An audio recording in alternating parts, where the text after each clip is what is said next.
al problema 24 entonces.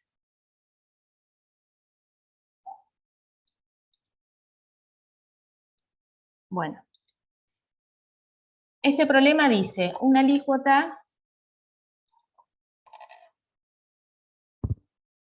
de 0,1 mililitro de una mezcla de triglicéridos y proteína se agita en una solución benceno-agua, ¿sí? Una fase orgánica y una fase acuosa, en esa proporción. Bueno, primero pregunta en qué fase se distribuyen los componentes.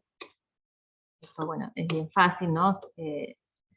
Los triglicéridos van a ir a la fase orgánica y la proteína a la fase acuosa. Esa mezcla se sembró, una alícuota de esa mezcla se sembró, una alícuota de la fase que contenía la proteína, o sea, de la fase acuosa, se siembra en una columna de exclusión molecular, una cefarosa 6B. Y se juntan fracciones de 2 mililitros. ¿Sí? ¿Se acuerdan cómo es esta cromatografía? Es por tamaño. La matriz estaba formada por un material poroso que permitía el pasaje de las moléculas de acuerdo a su tamaño, de modo que las más grandes pasaban más rápido, porque solo atravesaban el espacio entre las bolitas que forman la matriz, y las más chiquitas tardaban más en atravesar la columna porque tenían la posibilidad de entrar dentro de esas bolitas, y eso retrasaba su desplazamiento.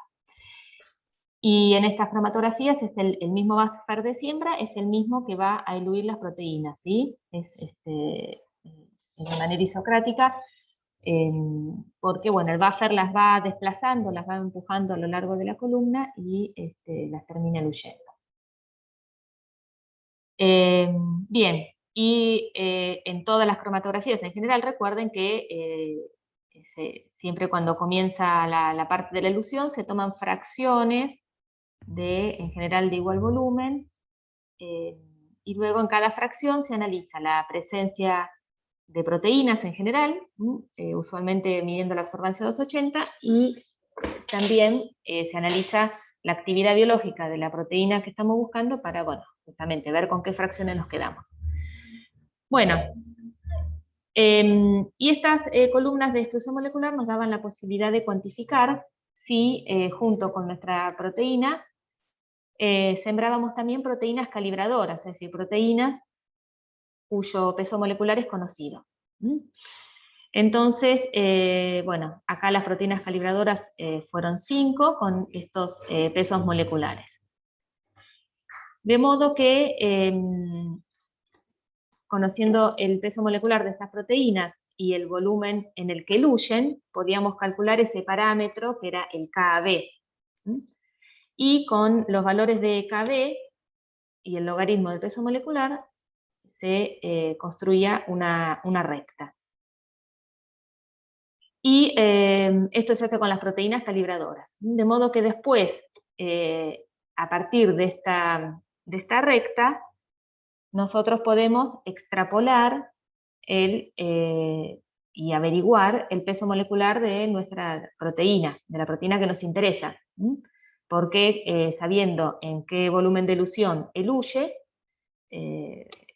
bueno, simplemente ingresamos en la recta y podemos calcular el peso molecular. Bueno, entonces, esta es la recta, la curva de calibración que se obtiene, y el valor de KB de la muestra es 0,28. Entonces, en lo que nos preguntaba con respecto a esto, esperen, tengo el enunciado acá, es calcular justamente el peso molecular. Entonces, en este caso, la estimación del peso molecular lo vamos a hacer a ojo. ¿Y cómo hacemos? Con el valor de 0,28, que más o menos lo vamos a ubicar acá, 0,3, 0,25, 26, 27, 28. Acá hay unos palitos que indican, ¿no? Bueno, 0,28, extrapolamos, ¿sí? Como muestra acá el dibujito, y ahí vamos a tener un valor de logaritmo de peso molecular, que para mí era aproximadamente 0,215, y entonces a partir de este valor calculamos el peso molecular, que da 140 kilodalton. ¿Sí? ¿Se entiende esto? ¿Cómo se hace? Sí. Bien. La cuenta para llegar a 140, no la entendí. Y la tenés que hacer con la calculadora, es la... Por eso, el logaritmo de El antilogaritmo. 0,215. El antilogaritmo se hace. Listo, sí, sí. Pero nada, hay que hacerlo con la calcu. Bien, en otros casos ustedes van a tener, no que hacer esto a ojo, porque es un problema sencillo, ¿sí? Sino que acá van a tener la ecuación de la recta y bueno, nada, es simplemente despejar, ¿sí? de esa ecuación. Pero el procedimiento es el mismo. Bien, además se corrió un SDC page en distintas condiciones, con la proteína hervida, y en presencia de un agente reductor, que es el DTT, y con la proteína hervida, pero sin el agente reductor. Bueno, entonces acá pasamos a otra de las técnicas que vimos, que es la electroforesis. En este caso, con SDS. ¿Qué significaba eso? Que en presencia de este detergente, las proteínas se recubren completamente de carga negativa. Por lo tanto, siempre se desplazan hacia el polo positivo y van a correr en el gel de acuerdo a su tamaño. Las proteínas más grandes van a quedar más retenidas, más hacia la parte superior, cerca del punto de siembra, y las proteínas más chiquitas se van a desplazar más a lo largo del gel. El hecho de hervir o no hervir, o poner, por ejemplo, urea o no poner, es lo que va a permitir desnaturalizar la proteína, es decir, romper todas esas interacciones no covalentes que pueden estar, que están estabilizando la estructura nativa de la proteína. Entonces, toda vez que hervimos, por ejemplo, vamos a desnaturalizar, a desplegar completamente la proteína. Obvio que el SDS también ayuda en esto, porque al ir colocando cargas negativas, bueno, ayuda a desplegar la cadena. Y el agente reductor, que puede ser DTT o beta-mercapto, etanol, es para romper los puentes disulfuros, porque es un agente reductor, entonces va a reducir esas uniones y las cisteínas van a volver a tener los grupos sulfidrilos reducidos. Y eso, la presencia de agentes reductores, lo que nos ayuda es a evidenciar estructuras cuaternarias, es decir, si una proteína tiene 2 o 3 subunidades que se mantienen unidas por puente disulfuro, al romperlos podemos verlo porque algo que tenía un peso molecular grande, en ausencia de agente reductor, cuando coloco el agente reductor, al eso grande dividirse en 2 o 3 partes, en 2 o 3 subunidades, digamos, van a aparecer 2 o 3 bandas y de menor peso molecular. Bueno, entonces, recordando eso, vamos a ver qué es lo que pasa con esta proteína. Acá muestra el gel, siempre con el gel se corre un marcador de peso molecular, que son proteínas de peso molecular conocido, para que uno por comparación pueda más o menos estimar el peso molecular. Y tenemos el caso 1, es la proteína, la proteína hervida y con agente reductor. Y el caso 2 es la proteína simplemente hervida. Entonces, en función de eso, y sabiendo que el peso molecular es de 140, tenemos que estimar una posible estructura. Entonces, primero, cuando vamos a analizar el que está hervido solamente, el caso 2. En el caso 2 tenemos una banda de 60 y una de 40. ¿sí? Ya viendo eso, nos damos cuenta que la suma de esas dos no da 140, ¿sí? Entonces, es probable que tengamos dos subunidades de 40, que ahí las veo juntas. Y viendo es decir, de este gel, lo que podemos concluir es que tenemos algo de 60 kilodalton y algo de 40. Que esto de 40 pueden llegar a ser dos subunidades del mismo tamaño. Porque, digamos, tenemos que llegar a 140 como suma de los pesos moleculares de todas las subunidades de esa proteína. Y como acá tenemos 60 y 40, son 100, nos están faltando 40. Entonces esos 40 puede ser que sean dos subunidades del mismo peso. Entonces tendríamos dos subunidades de 40, son 80, y 60, 140.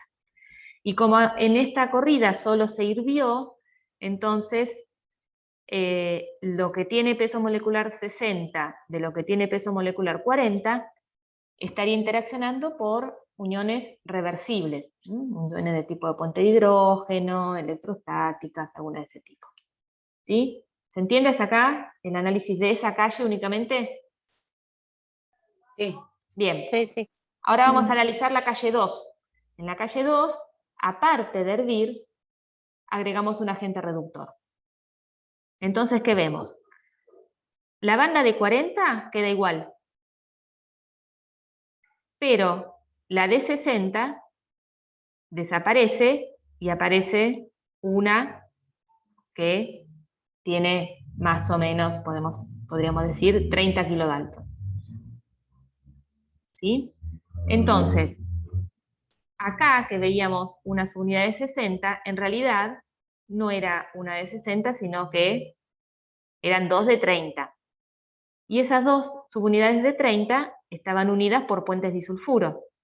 Por eso acá las veo juntas, las veo como una gran cosa de 60 kilodalton, pero cuando aplico el agente reductor, los puentes disulfuro se rompen y las dos subunidades se separan, y ahora sí las puedo ver, como dos subunidades de 30.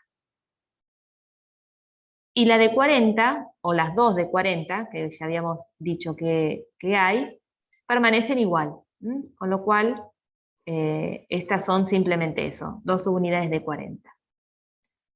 Entonces, bueno, todo esto que estamos hablando lo podemos resumir en esta estructura. Fíjense, yo les puse en rojo las uniones no covalentes, las uniones reversibles, y en azul los puentes disulfuro. Entonces esta podría ser una posible estructura de esa proteína. 4 subunidades, 2 de 30 kilodalton y 2 de 40 kilodalton. Las 2 de 30 se mantienen unidas por puentes disulfuro, y las 2 de 40 están interaccionando con estas subunidades de 30 por interacciones no covalentes. ¿Sí? Entonces, cuando armamos la estructura, lo que tenemos que hacer ahora es probar si, haciendo estos tratamientos sobre esta estructura, vemos esas bandas.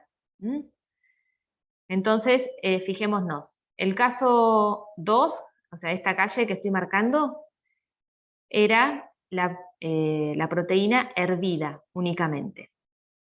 ¿Qué pasa si yo una proteína con esta estructura la hiervo, la desnaturalizo? Bueno, las únicas uniones que se van a romper son las rojas, las uniones no covalentes. Entonces, yo en un gel voy a ver una banda de 60, que me incluye estas dos subunidades, y otra banda de 40. ¿Sí? Si bien hay dos subunidades, pero como tienen el mismo peso, las veo como una única banda. Y si ahora, aparte de hervir, trato con un agente reductor,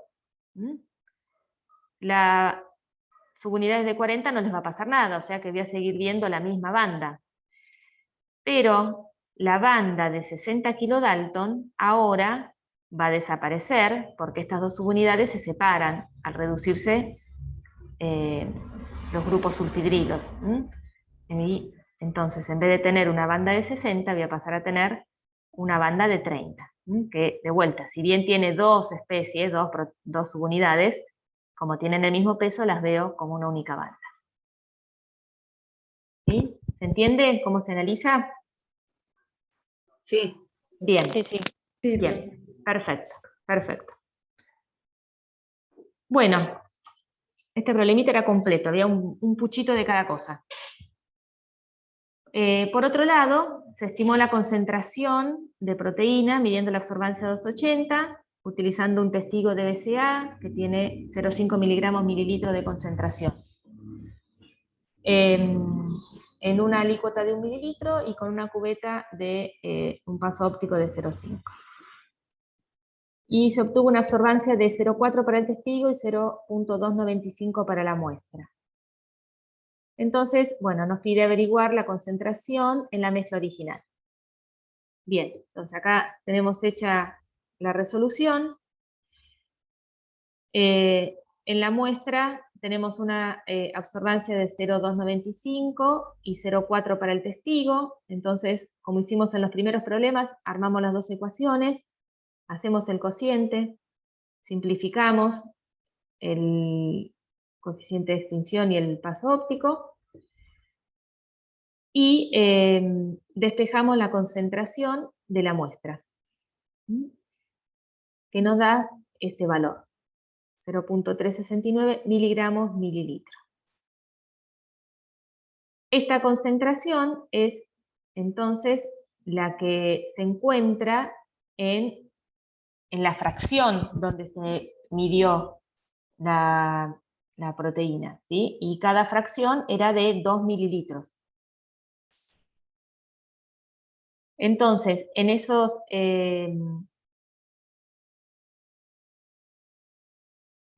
2 mililitros vamos a tener esta cantidad de miligramos. ¿Sí?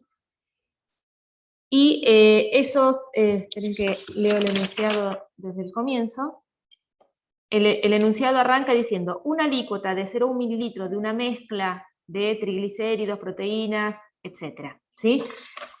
O sea que nuestra mezcla inicial era de 0,1 mililitros.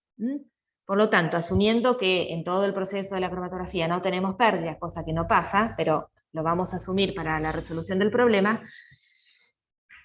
si yo recuperé estos mililitros con un 100% de eficiencia del proceso, y al inicio del proceso lo que tenía era este volumen, entonces recalculo la concentración en el volumen inicial. Y entonces la concentración es 7,38 miligramos mililitro.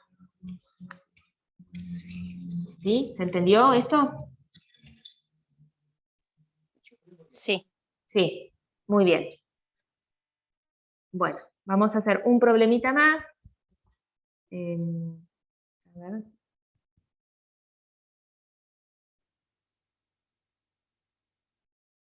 Bueno, vamos a hacer el 25.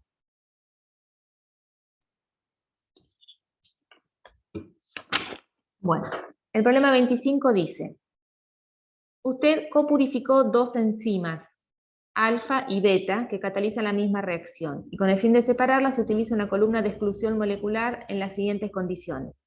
En presencia de glicerol, que es un estabilizante de la estructura cuaternaria, y en ausencia de glicerol. Y se determina el perfil de elusión midiendo la absorbancia a 280. Nuevamente se usan proteínas calibradoras, de modo que se obtiene una curva de calibración. Entonces tenemos que predecir el peso molecular, la posible estructura y, bueno, por ahora eso. Después vemos las demás preguntas.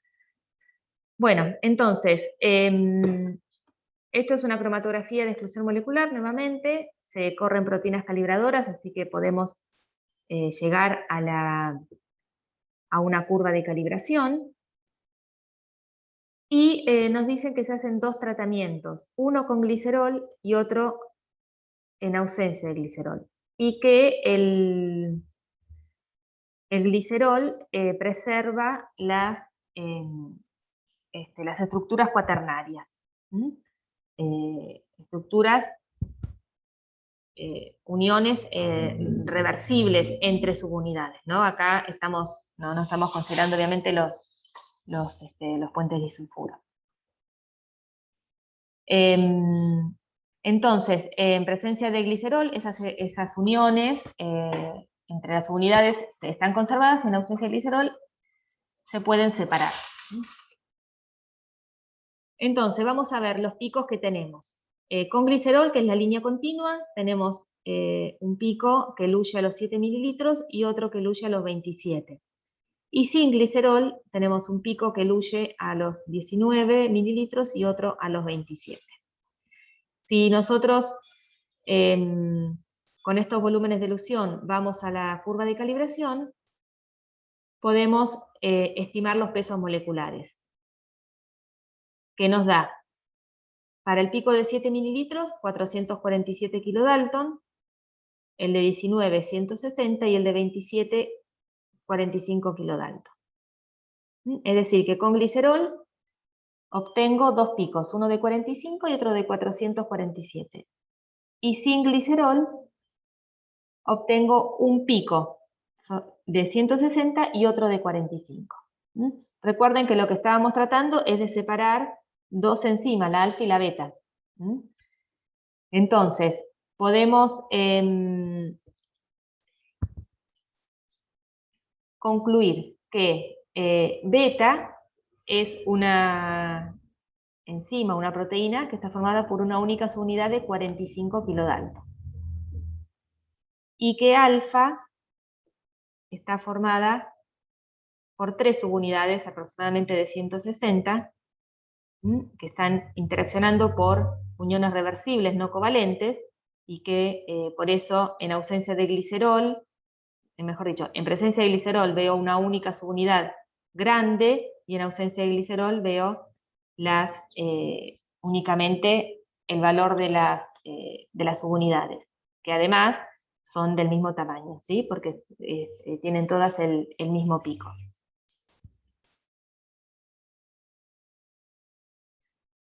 ¿Sí? ¿Se entiende?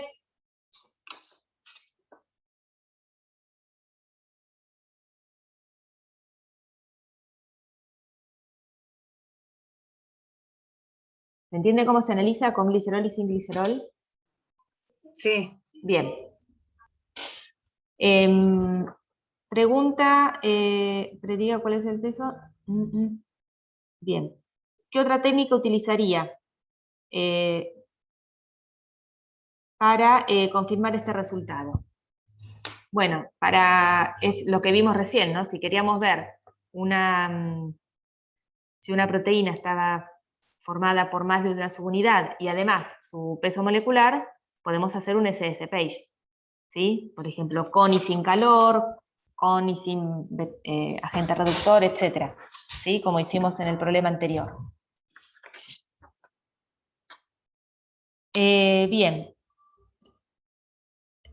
Después dice, usted realiza un isoelectroenfoque de las proteínas puras, alfa y beta, determinando los puntos isoeléctricos de ambas. Sabe por bibliografía que alfa tiene un rango de estabilidad de pH entre 6 y 11.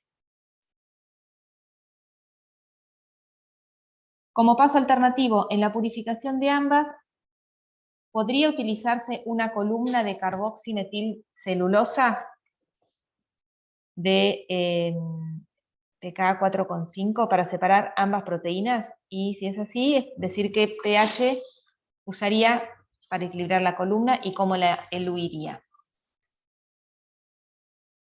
Bueno, a ver, vamos al isoelectroenfoque, que es el que está acá. ¿Se acuerdan que el isoelectroenfoque es un gel, una electroforesis que se realiza en un gel que tiene un gradiente de pH? ¿Sí? Entonces, el punto de siembra en general está en el medio, y las proteínas están en su estado nativo, es decir, que van a desplazarse por su propia carga y su tamaño. Pero básicamente, dependiendo de la carga que tengan, van a ir al polo positivo o al polo negativo. Y esto también siempre se corre con un marcador de pH. Entonces el punto donde la proteína se detiene y se puede observar la banda corresponde a su punto isoeléctrico. Porque cuando la proteína que se desplaza en un gradiente de pH alcanza el pH que es igual a su punto isoeléctrico, se detiene, porque la carga neta ahí es 0, entonces ya no tiene movilidad electroforética. Así, bueno, digamos, fácilmente podemos ver que alfa tiene un punto isoeléctrico igual a 8 y beta tiene un punto isoeléctrico igual a 5. ¿Sí? Ahora, en base a eso nos pregunta si podemos usar una columna de carboximetilcelulosa. La columna de carboximetilcelulosa es una columna de intercambio catiónico, ¿sí? Es decir, que pega cationes, pega proteínas con carga positiva. Entonces, si nosotros queremos realizar este tipo de cromatografía a pH 6,5, bueno, esto siempre ayuda a hacer estas curvas, ubicar ambas proteínas con su punto isoeléctrico. Entonces, alfa, recuerden, tiene un punto isoeléctrico 8, supónganse que este punto corresponde a 8, y beta 5. 6,5 queda en el medio entre ambas. Es decir, que a este pH, alfa va a tener carga positiva y beta va a tener carga negativa. ¿Sí? O sea, que sería una buena forma de separarlas, porque en esta columna de intercambio catiónico, alfa va a quedar retenida en la columna, porque a este pH tiene densidad de carga positiva, y beta no va a poder interaccionar con la matriz y va a eluir con el volumen muerto. ¿Sí? ¿Se entiende eso? Sí. Bien. Sí, sí. Entonces, ahora, beta se me va en el volumen muerto. Si ahora quiero eluir a alfa de esta columna, bueno, hacemos como vimos en la teórica. O bien ponemos cantidades crecientes de un contraión, que en este caso, ¿cuál podría ser el contraión para despegar a alfa?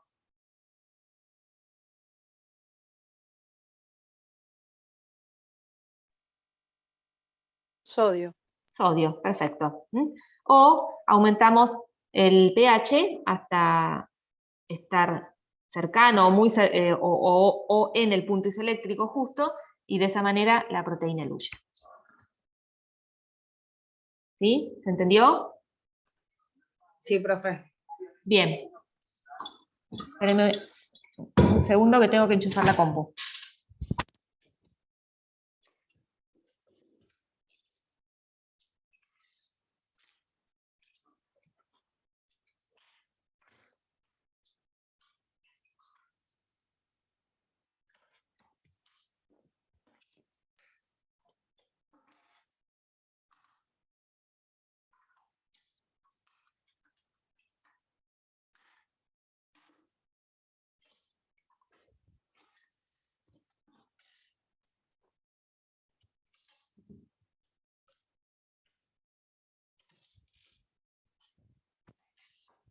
Antes que se apague. Bueno, muy bien.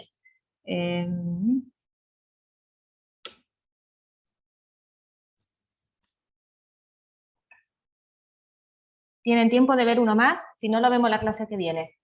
O si ya están, ya es mucha información. Profe, a esto lo va a subir al campus, ¿no? Y también la clase grabada. Todo lo subo al campus. Genial, porque yo me perdí en varias cosas, no sé cómo estarán los demás, pero... Sí, no, yo necesito sentarme y ver todos estos ejercicios y hacerlos tranquila. Bueno, Necesito escucharla detenidamente, porque no le puedo seguir el paso, discúlpeme. bueno, ¿hablo muy rápido o...? No, es que en realidad para mí, o sea, me cuesta un poco, y capaz que usted da por asentado un montón de cuentas que nosotros tenemos que analizarlas primero como le dijo el compañero, no sabíamos cómo hacer esa cuenta hasta que nos pongamos de nuevo en práctica. ¿Ves? Mira, nuestros compañeros están en la misma. Ah, Así bueno. que, Bueno, como para que sigamos avanzando y me estanque y la terminemos dejando como le hicimos el semestre pasado. bueno, perfecto. Entonces, vamos a dejar hasta acá porque ahora viene un problemita un poquito más difícil. Y ustedes, entonces, revean la clase de hoy y vayan haciendo paso a paso los problemas que están de ejemplo. Y después intenten hacer los otros, aunque sea hasta el 24, 25, que es hasta donde llegamos viendo modelos, ¿sí? Ok. Y el lunes, si les parece, nos tomamos un ratito más al comienzo y vemos los otros modelos de problemas para que después sí ya puedan terminar toda la guía. Ok. ¿Les parece? Sí. profe. Bueno, Está bien. bueno, bárbaro. Igual, ¿Hoy podrá subirlo, profe, más tarde? sí, yo ahora cuando dejo esto tarda como un ratito hasta que el Zoom hace como la recopilación y lo graba, pero después ya lo subo. Ah, genial. ¿Mm? Genial, así ya hoy podemos, por ahí más tarde ya nos podemos ir sentando para ver los ejercicios. Ok. Igual, si tienen dudas el fin de semana, escríbanme, yo no tengo problema. Por ahí no les contesto en el momento, pero por ahí que yo a las 2, 3 horas lo veo, les tiro algún tip y ya pueden seguir con ese problema y no les queda hasta el lunes pendiente. ¿Sí? Yo no tengo Bueno. problema. ¿Mm? O a través del foro, me mandan una foto de lo que están resolviendo. A veces es una cuentita, un cero, una coma que ponen mal y no... Bueno, profe. Y les voy a subir los resultados de la guía, para que a medida que vayan haciendo puedan comparar. Ah, eso también, eso ayuda. Eso ayuda, sí. Pero no Bueno, fuercen. profe, Traten de muchas gracias. hacerlo, no, por favor. Traten de hacerlo y después miren el resultado. No fuercen las cuentas para que les dé como dice, ¿sí? Uno a veces se autoengaña con eso. Claro, nosotros con los compañeros tratamos de hacer los ejercicios y por ejemplo en el 5 lo miramos de arriba abajo y no entendíamos y yo les decía, para mí es mililitro, no puede ser, es imposible, nos daba un porcentaje del 100% que era casi imposible, así que no, algo mal había ahí. Bueno, Así bien, que es bueno que detecten eso también, en los errores de tipeo. Sí. En el foro, nosotros vamos a tener en el campus va a haber un foro de consultas de la unidad, de la guía de problemas de esta unidad. Entonces, ahí siempre nos funciona bastante bien abrir como líneas de conversación por cada problema. Entonces, por ejemplo, usted lo que pasó ahora, el problema 5, me parece que no es por litro, es por mililitro, bueno, y se resuelve, por ahí alguno no se dio cuenta de eso y lo lee ahí como una cuestión del problema 5 y le ayuda. O a alguien no le sale un problema, no sé, el 24, bueno, entonces el que lo haya hecho puede comentar ahí, puede mandar una foto de lo que hizo, y entre ustedes por ahí crear ahí un ámbito de discusión de los problemas a medida que vayan teniendo dificultades. Y si no sale por ningún motivo, bueno, ahí sí yo les mando la resolución, les mando un audio, lo vemos en la clase, etc. Pero está bueno que por ahí, abriendo así una conversación por cada problema, entre ustedes puedan ir discutiendo y proponiendo resoluciones. ¿Mm? claro, Sí, después, sin duda estas materias en conjunto son mucho más fáciles que intentar hacerlo solo. Lo que uno no entiende, por ahí el otro lo comprende y entre todos Claro. hacemos un ejercicio. Claro, que bueno, nosotros cuando tenemos las clases presenciales, tenemos clases que así, o nos ponemos en grupos, y resolvemos entre todos. Entonces, bueno, tratemos de mimicar eso a través del foro, para que les sea productivo a ustedes. Antes que yo directamente les dé la resolución. una consulta respecto a otro problema, profe, que Sí. nosotros hicimos hasta hasta el 5 y ahí dejamos. Con respecto al 4, nosotros estuvimos discutiendo un rato largo con los compañeros con el tema del factor de dilución. ¿Cómo podríamos sacar el factor de dilución en ese ejercicio? O sea, para sacar la concentración del testigo. Porque en realidad, o sea, usted avanzó, pero yo todavía estoy en estos primeros ejercicios. En los de espectrofotometría. Bueno, no hay problema. Espera que me fijo el problema 4.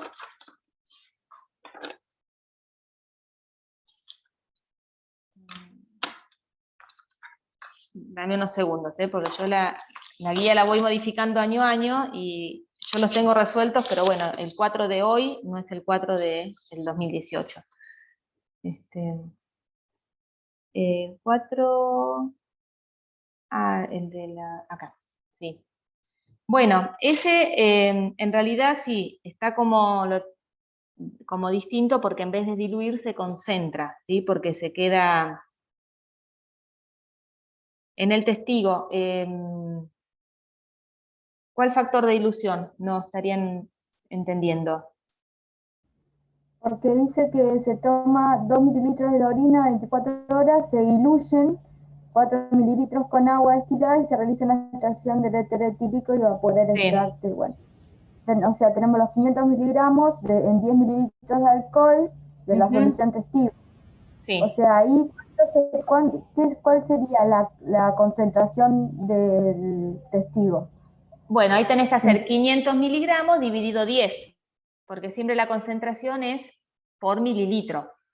Por ejemplo, podés expresar de otra manera la concentración, pero si vos haces 500 dividido 10, te queda a una concentración 50 miligramos mililitro. A mí me había dado 0,5 miligramos mililitro.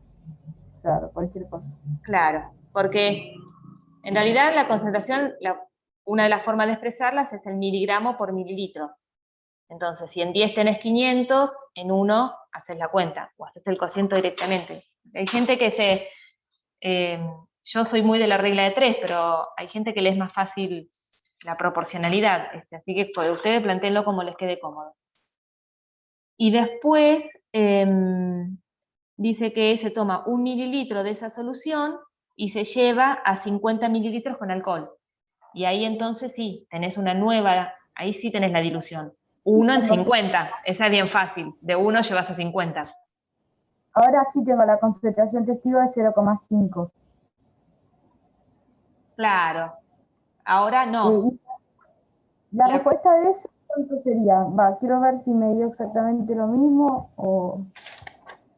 La respuesta es, porque la respuesta final es en realidad la cantidad de orina excretada en 24 horas, etc.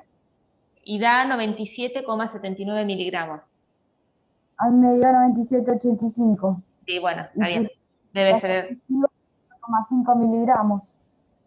Sí, debe ser algún error de decimales o algo así. De todas formas, si me querés mandar una foto con la resolución, con el planteo que hiciste, te lo miro, no hay ningún problema. Dale, sí.